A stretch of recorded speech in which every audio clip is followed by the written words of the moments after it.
The wind howled through the Rockies, sharp as a blade, cutting through my jacket as if it were paper. I stood frozen, not from the cold, but from the weight of his hand on my shoulder, warm, steady, and impossibly real. In that moment, on a jagged cliff overlooking a sea of pine and stone, my best friend, Ethan, did something I never expected, something that shattered the world I thought I knew. We'd been friends since high school in Boulder, Colorado. Two kids bonded by late-night talks and shared dreams of escaping our small-town lives. Ethan was the golden boy, broad shoulders, easy smile, the kind of guy who could charm anyone without trying. I, Lucas, was the quiet one, always scribbling in notebooks, hiding my heart behind metaphors. We were inseparable, yet there was always a line between us, one I never dared cross. I was gay, out since junior year, and Ethan, he was straight. Or so I thought. That summer, we planned a week-long hike through Rocky Mountain National Park, a chance to unplug before Ethan's wedding to Sarah, his high school sweetheart. The idea was simple, just us, the trails, and the wild. But as we packed our gear, tents, freeze-dried meals, and a beat-up Mappy, felt a knot in my chest. I'd loved Ethan in silence for years, burying my feelings beneath friendship, convincing myself it was enough. This trip, I told myself, would be my closure, a way to let him go before he started his new life. The first day was all laughter and sweat. We trekked through alpine meadows, the air thick with the scent of pine and earth. Ethan teased me about my clunky hiking boots, and I shot back about his terrible taste in trail mix. By nightfall, we'd set up camp near a glassy lake, the stars so bright they felt like they could burn. Sitting by the fire, Ethan talked about Sarah, her dress, the venue, how he couldn't wait to build a life with her. I nodded, forcing a smile, each word a quiet stab. "You're going to be the best man, right?" he asked, his blue eyes catching the firelight. I said yes, of course, but my throat tightened. Best man, not the man. The second day, things shifted. The trail grew steeper, the air thinner, and Ethan seemed quieter, his usual jokes replaced by long silences. I caught him watching me when he thought I wasn't looking, quick glances, his brow furrowed like he was solving a puzzle. "You okay?" I asked once, as we paused to catch our breath. He just shrugged, muttering, "Yeah, just thinking." I didn't press. Ethan wasn't one for deep talks unless he was ready. By the third day, the tension was palpable. We'd climbed to a ridge overlooking a valley that stretched forever, the kind of view that makes you feel small and infinite all at once. The sun was setting, painting the peaks in fire. I was taking it all in, my heart pounding from the altitude, or maybe from him standing so close. That's when he touched my shoulder, his hand lingering longer than it should have. I turned, and his eyes locked onto mine, intense, searching. "Luke," he said, his voice low, "there's something I need to tell you." My pulse raced. What could he possibly say up here, miles from anyone, with the world spread out below us? Was this the moment I dreamed of and dreaded? Or was it something else entirely, something that would change us forever? What do you think Ethan might want to say in this moment? And how might it challenge everything Lucas believes about their friendship? The wind whipped around us, tugging at my jacket as Ethan's hand stayed firm on my shoulder.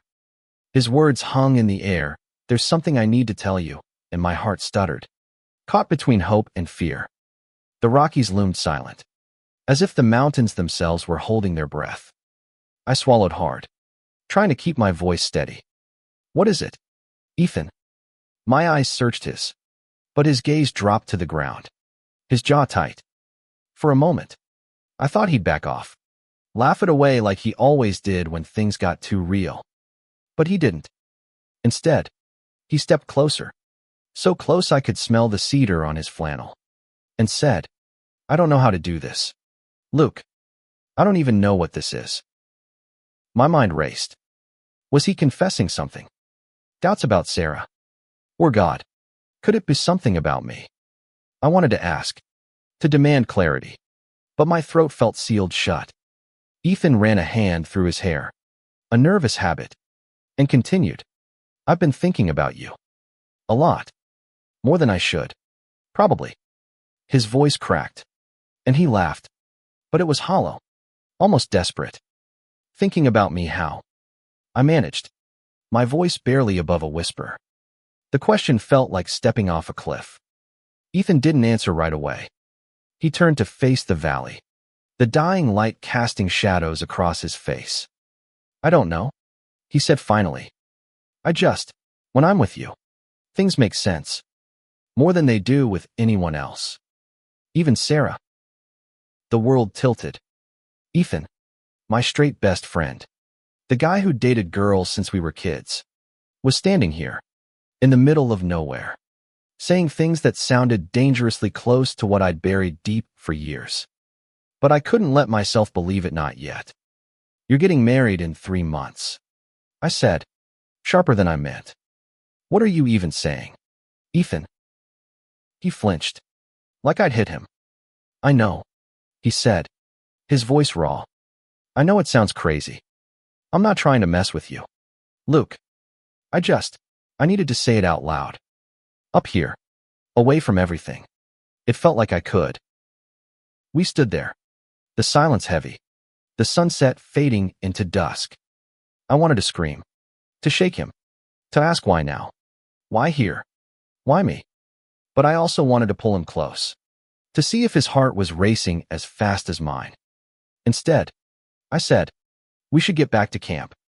It was a coward's move, but I needed time to process, to untangle the knot of hope and dread in my chest. That night, as we lay in our tents, the air between us crackled with unspoken words. I barely slept, replaying his confession, wondering if I'd misheard or if he'd regret it by morning. When dawn broke, Ethan was already up, packing gear like nothing had happened. But his eyes avoided mine, and his usual easy grin was gone. We hiked in near silence, the trail winding higher, the air growing colder. I kept stealing glances, searching for a sign of what he was feeling, but he was a closed book.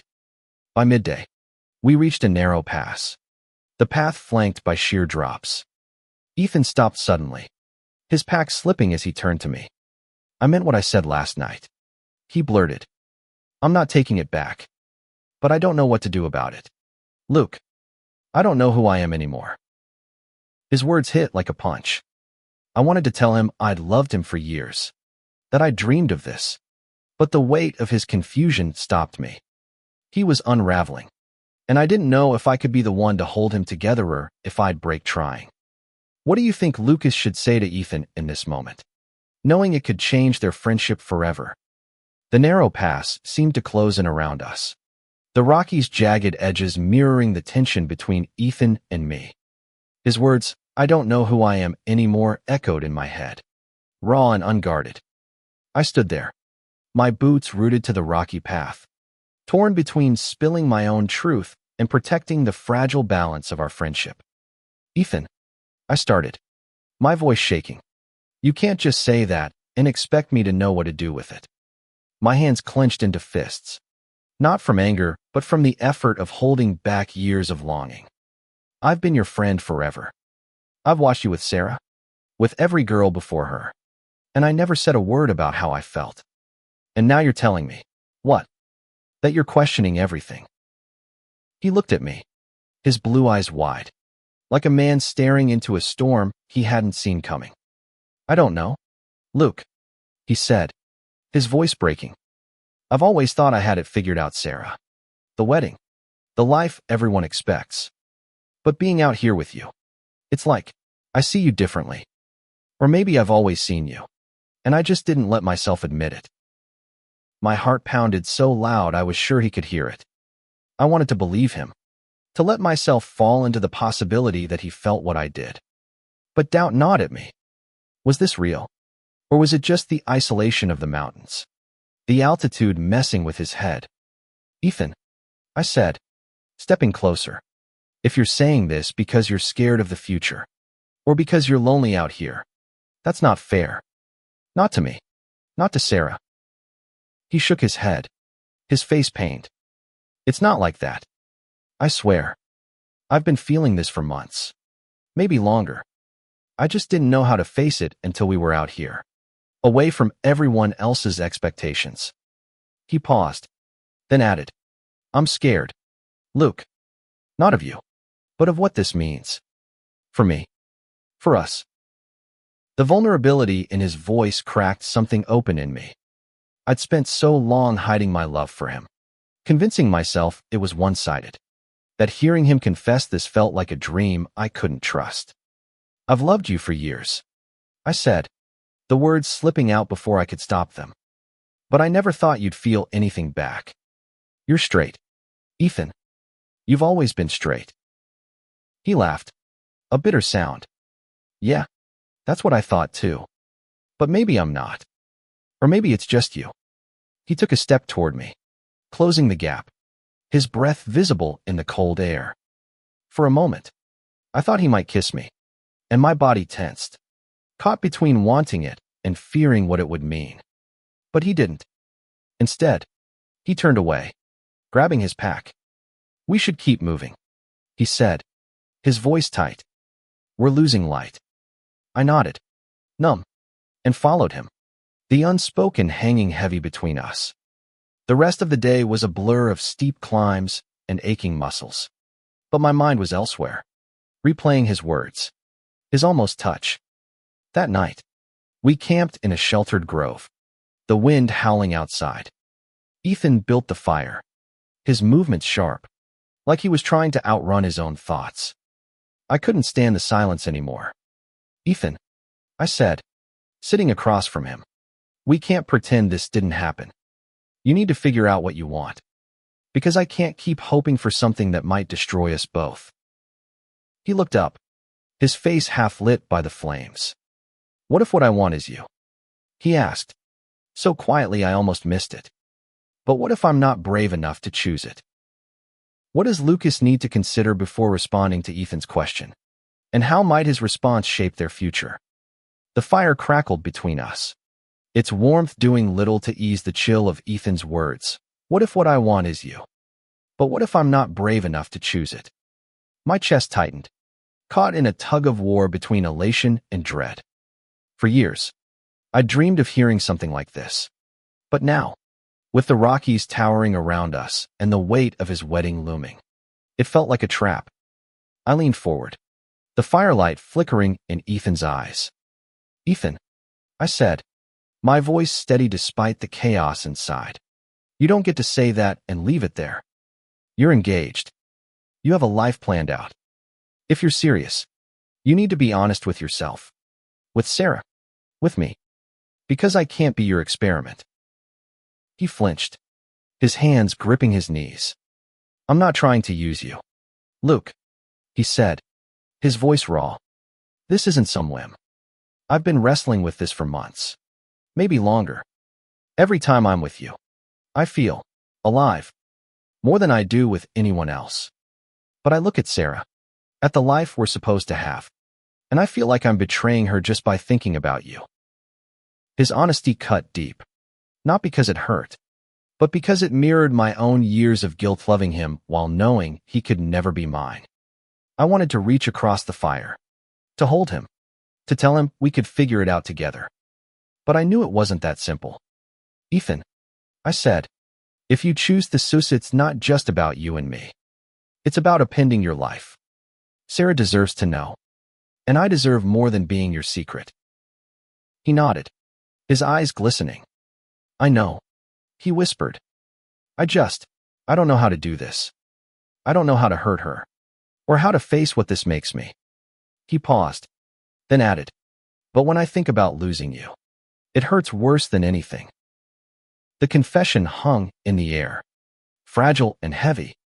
I wanted to believe it, to let myself fall into the hope that we could be more. But I'd seen too many stories like this, friends. Lovers.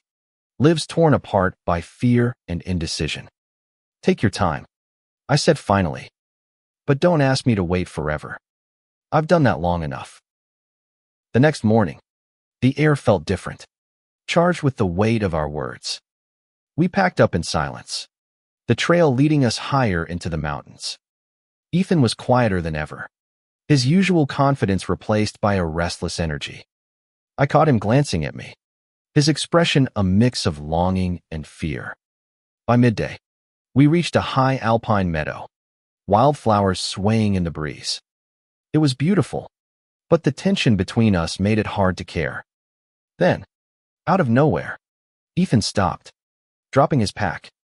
"Luke," he said, turning to me, his voice urgent. "I can't keep hiking like this, pretending nothing's changed. I need to know, do you want this? Us? Because if you do, I'll figure it out. I'll talk to Sarah. I'll face whatever comes next." My breath caught. This was a moment that could change everything. But as I looked at him, standing there with the mountains at his back, I felt the weight of his words. He was asking me to trust him, to believe he could rewrite his life for me. But could I trust myself to survive if he couldn't? What should Lucas say to Ethan's plea? And how might his response balance his own heart with the reality of Ethan's commitments? Ethan's words echoed in the meadow. Raw and reckless. "I need to know. Do you want this? Us?" The Rockies stood silent, their peaks indifferent to the storm in my heart. I wanted to say yes, to throw caution to the wind and claim the love I'd buried for years. But the weight of his question held me back. "Ethan," I said, my voice trembling, "I've wanted you for so long it hurts. But this isn't just about what I want. You're asking me to believe you can walk away from Sarah, from the life you've planned. And I need to know you mean it. Because if I say yes and you change your mind, it'll break me." He stepped closer, his eyes locked on mine, fierce and unguarded. "I'm not changing my mind," he said. "I've spent my whole life doing what's expected: good son, good boyfriend, good fiancé. But out here, with you, I'm just me. And I want to be with you. Luke, I don't know how, but I'll figure it out." Before I could respond, he closed the distance between us, his hand cupping my face. Then he kissed me, soft at first, then desperate, like he was pouring years of unspoken feelings into that single moment. The world fell away, the mountains, the meadow, the weight of everything else. There was only Ethan, his lips warm against mine, his breath ragged. When we pulled apart, my heart was racing, and his eyes were wet. "I'm sorry it took me so long," he whispered. The rest of the hike was a blur. We didn't talk about the kiss, but it changed everything. His hand brushed mine as we walked, and he didn't pull away. At camp that night, we sat closer than before, the fire casting shadows on his face as he talked about telling Sarah, about facing his family, about starting over. I listened, my heart torn between joy and fear. I wanted this, but I knew the cost. On the final day, as we descended back toward civilization, reality loomed. Ethan would have to confront Sarah, his parents, the life he'd built. I'd have to face the possibility that he might falter. But as we reached the trailhead, he took my hand, his grip firm. "I'm not running from this," he said. "I choose you."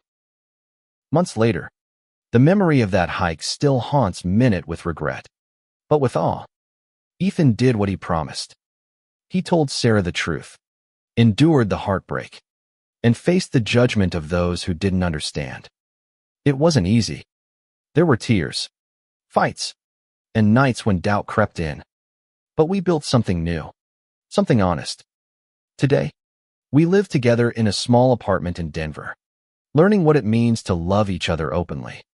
The Rockies taught us that love, real love, is worth the climb, no matter how steep the trail. What does this ending reveal about the power of honesty and courage in love? And how might it inspire others facing similar crossroads?